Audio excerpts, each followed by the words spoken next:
Good afternoon, everyone. This is Mike O'Malley here with the Hurricane Outlook and discussion for the first day of the 2021 Atlantic hurricane season, June 1st, 2021, recorded around 1:30 p.m. Eastern Time. Real quickly, YouTube membership programs have launched today. If you are interested, hit the join button down below. Links will also be down in the description below, and they will let you know what all the perks are. Jumping into everything today, looking at the current state of the tropical Atlantic, not much is really going on. One area of a little bit of upper level disturbance located near the Bahamas and off the southeast tip of Florida.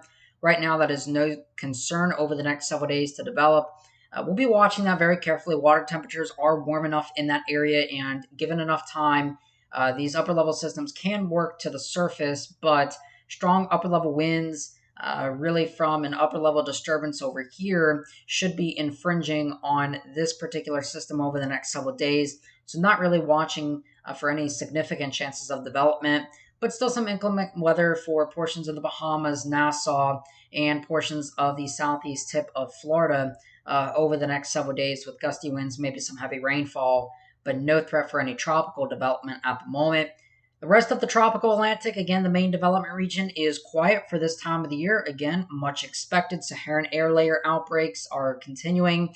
You can also see some of that Saharan air will get transported all the way into the Caribbean over the next several days and portions of the Lesser Antilles, the Leeward Islands. So that's just something to kind of keep in mind. You know, Barbados, Trinidad, Tobago, Grenada, some of those areas could see some of that the Saharan air layer get over there over the next several days or so.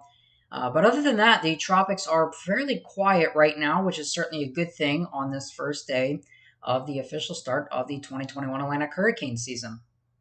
So looking at these sea surface temperature anomalies, last updated as of yesterday, May 31st, again, we continue to notice the decline of the sea surface temperature, the cooler than normal sea surface temperatures out across the equatorial Pacific, mainly out across the Nina 3-4 region. La Nina has, in fact, ended and ended a few weeks ago, and we are going to be continuing to kind of fade this background La Nina state.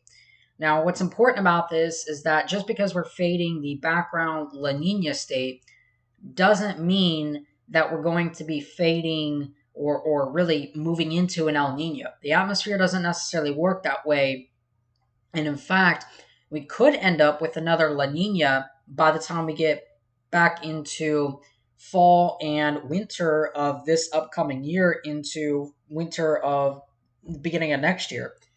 And that's important because if we dip back into a cool neutral or La Nina phase, that could have implications on the Atlantic hurricane season and certainly how that impacts the predictions and even more so what actually is the outcome of this season, whether it be above average or hyperactive, and we'll talk about that here in a moment.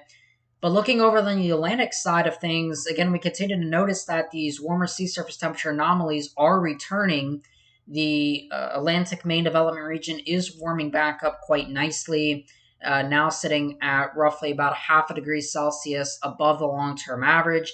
Again, this is important because this has a lot of merit in terms of the amount of energy that is built up down there. And again, if we can get this to warm up even further, by the time we get into August, September, October, which is likely to be the case, we will likely see a pretty above average season. Now, how above average? Well, we'll talk about that here in a minute. The final predictions were released today, and we'll kind of touch on that here in a minute. But then even in the Gulf of Mexico and the Caribbean, water temperatures mainly running above the long-term average. And this has a lot of implications going forth with time. Again, the more sea surface temperatures, the higher the sea surface temperatures, the better chance there is for tropical cyclone activity and development and intensification. Obviously, that's just one piece of the puzzle, but it certainly does go a little bit along with everything. And in the subtropical Atlantic, we have actually cooled this area off over the last several days. We've not only cooled this area off, but some of this warmth has actually been transplaced into the Atlantic basin now.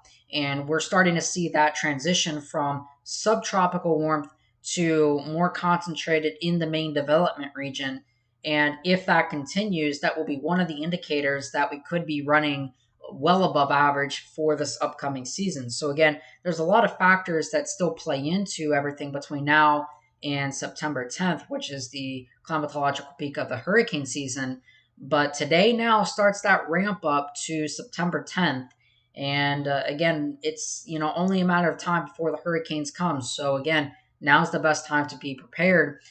And one of the other things is right off the California coast and this whole area out towards Hawaii, this area is running well below the long-term average. And that is a fairly big indicator that that is a spatially limited area. You can see that what I'm talking about here, this area is really the most favorable area for tropical cyclones to develop in the Eastern Pacific Basin.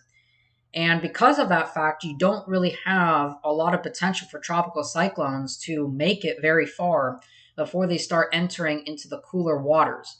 And because of that, it really limits the amount of wind shear potential across the Atlantic basin, because when you have a lot of upward motion across the Eastern Pacific, that typically results in a lot of sinking air and spreading out of the wind patterns across the tropical Atlantic and the Caribbean, and that will lead towards increased vertical wind shear and the less potential there is for tropical cyclone activity, especially in the Caribbean and main development region. So because of that factor, there's a lot of things that play into that, and we'll talk about the predictions here in a moment. Now, again, jumping into everything, the first named storm was Anna. That was Tropical Storm Anna that already formed a few days or a few weeks ago. And now the next name will be Bill, tropical whatever, tropical storm, Hurricane Bill, whatever. And then you'll have Claudette after that. And you can see all the names here, and you can pause it if you want to read all these names. Again, the tropical weather outlooks will be produced at 2 a.m., 8 a.m., 2 p.m., and 8 p.m. And then after the change to standard time in November will be 1 a.m., 7 a.m., 1 p.m., and 7 p.m. for the advisory times. Again, you can read all this in the advisory package from the National Hurricane Center. So jumping into the 2021 Atlantic hurricane season predictions, what is our thoughts for this upcoming season? Well, this was put together today by me. It was released and debuted on Patreon and Twitter a little while ago. Again, we're suggesting that this season is going to be above average, greater than 60% odds that this becomes a above average hurricane season at about 66%. And there is a normal season probability of about 23. And again, normal season now consists of 14 named storms, 7 hurricanes, 3 majors. That would be classified as a normal season. A 9% chance of a hyperactive season, meaning we see more than 25 named storms, and a 2% chance that we see a below normal or under 14 named storms for this upcoming season. So likely we will not be mentioning below normal at all. Really only about a 2% probability of that.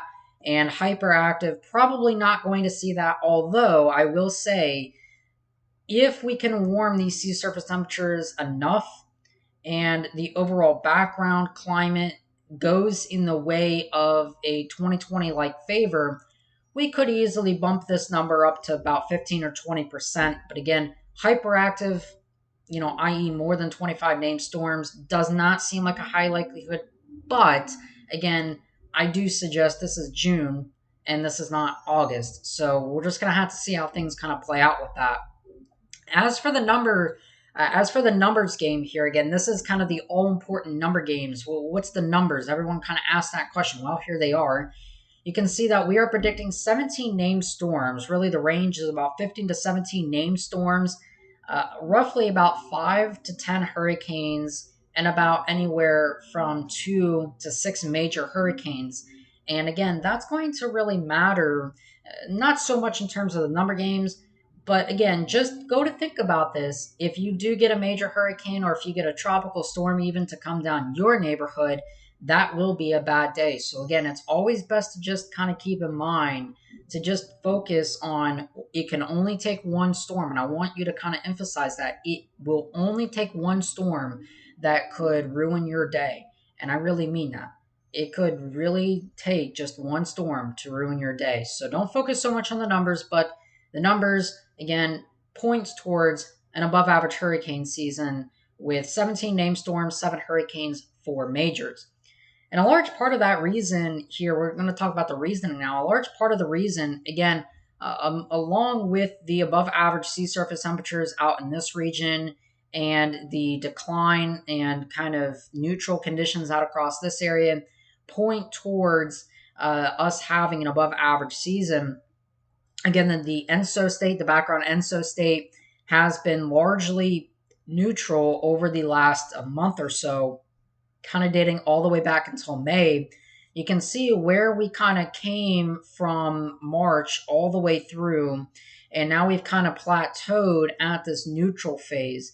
So you're going to get some wobbling back and forth, but again, we are not heading towards an El Nino, and the odds of that, of any significant El Nino, are very slim to none at this point. So again, not really expecting there to be any significant consequence there for the 2021 Atlantic hurricane season. And among with that, comes from cyclonicwx.com, and this is the 15-day sea surface temperature anomaly change using the 1982 to 2010 climatology. So not on the new climatology, but this is still on the old climatology. However, we have continued to see some warmth across the main development region. Again, we have cooled a lot of the subtropical Atlantic out here, and subsequently we have warmed the main development region. And that's important because, again, the more warmth that we gain over the next several days is going to have a lot, or really next several months, is going to have a lot to say and determine as we head towards August, September, and October. And just kind of keep that in mind.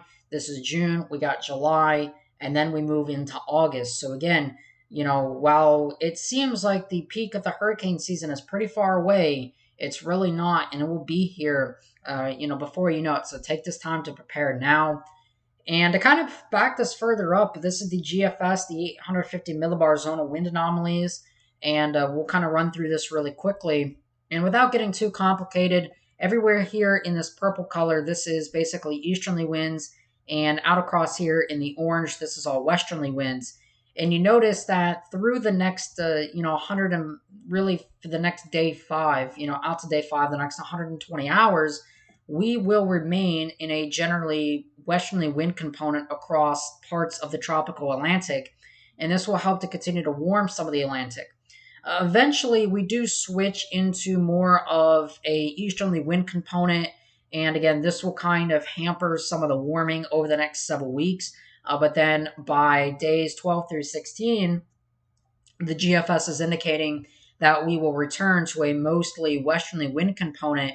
And this is probably the time where we'll start to see the overall potential for additional warmth and stronger tropical waves coming through in the mid to late part of June. So kind of keep that in mind as we go forth with time here. The European model, again, much the same. It is in general agreement. And you can see that warm nose here. This only goes out through the next 10 days. But on the Euro, again, much in the same. It does suggest that we start to see some warming trends, and that warming begins to move further northward. Now, how far northward? It remains to be seen, and that's something that we're going to have to play out over the next several days. But again, it genuinely looks like, in my honest opinion, that we will probably return to more of a warming phase of the Atlantic over the next several weeks. And again, we're going to cool off for a little bit, and then we're going to swing right back and probably warm back up again. Most importantly, we're looking really from the Cabo Verde Islands, which is here, southward. And generally speaking, in this area is where we're really looking for. So this is kind of where that warmth will be taking place over the next several weeks. And again, there's going to be some variability from week to week. But by and large, again, the cooling trend will kind of be hampered and slowed down over the next 2 weeks or so. And then, after the next 2 weeks, it looks like we'll probably start picking right back up with that warming trend. In the Euro, I believe, is starting to come on to that idea. We'll have to see. But just kind of extrapolating that out in time, it does appear that that is what it is suggesting. Now, this is the European ensembles, the 200 millibar velocity potentials. And again, the best way to kind of explain this is basically everywhere where you're going to see these kind of oranges. This is all sinking air in the atmosphere, and the greens here, the greens and blues, this is basically rising air in the atmosphere. And what I want to kind of say is that this is May 31st right here. So this is kind of where we're at the moment. And notice that we are generally experiencing rising motion in the Eastern Pacific right now. This small area, rising air, where we have a tropical storm in the Eastern Pacific. Over the next several days, that's going to switch to a negative phase, and then we bump back into a very positive phase. And you can kind of see where this starts here, and this will move into the Eastern Pacific over the next several days. Again, roughly this area through here. And again, this may trigger more tropical cyclone activity or just generally increased thunderstorm activity across the area. Eventually, what I want to kind of point out is really once we start getting to about June 15th, notice this right here. Sinking air over most of the Eastern Pacific Basin, rising air over the West Atlantic and the Indian Ocean and Africa. That is very important because this sets up what is likely to be the African standing wave or the Indian Ocean standing wave. And the ASO here, the African, standing wave or, whatever, this is going to play a lot of roles in the upcoming hurricane season. Remember last year we had this African standing wave, the ASW, rather, not the ASO, the ASW, the African standing wave, that was pumping out tropical cyclones one after another, these strong tropical waves that would turn into tropical cyclones, and that's why we had very many, and partly because of the East Coast activity. But we had a lot of strong tropical waves. Though they did not develop in the main development region, they waited until about after the Lesser Antilles, and they started to develop after that. And you remember some of the big storms last year, like Laura, waited until the Gulf of Mexico to rapidly intensify. Now, part of that is because Laura was over land for such a long time, but by and large, it waited into the Gulf of Mexico till it really intensified and became a very strong Category 4. So, with that kind of in mind, there is some things that we can take away from this. That this does not necessarily mean tropical cyclones are going to form anywhere between the 15th of June and the 15th of July. It doesn't necessarily guarantee that. What this does guarantee is that the tropical waves will be stronger and will be plenty during that time. And because that the Eastern Pacific Basin is likely to be shut down from June through July, this means that the Atlantic Basin may have a chance to kind of take over. Now, eventually, once we start heading through July 15th, we can start to see that we start to get the return of upward moving air across the Indian Ocean and the West Pacific. And will that translate across into the Eastern Pacific Basin? It remains to be seen. But this is very important because this goes through the next 47 days or 46 days. And this has a lot of meaning that we could be in for an active or partly maybe an active late season June, or potentially maybe seeing activity in July. Does not guarantee it, but it does remain a possibility. And some of the models are trying to pick that out. So we have a lot of upward moving air, and we're just going to have to wait to see how things play out. But I do think that we'll see at least one or two named storms somewhere between the 15th of July or the 15th of June and 15th of July. So that, we'll have to see. But I think we'll probably see one or two named storms either in June or July. Now, real quickly, taking a look at current activity. This is Tropical Storm Blanca out there in the Eastern Pacific. Tons of shear across the area. And we can see cooler sea surface temperatures out across this area by these kind of very faint cumulus clouds, not a lot of instability. Strong vertical wind shear cutting across here, decoupling the system's convection.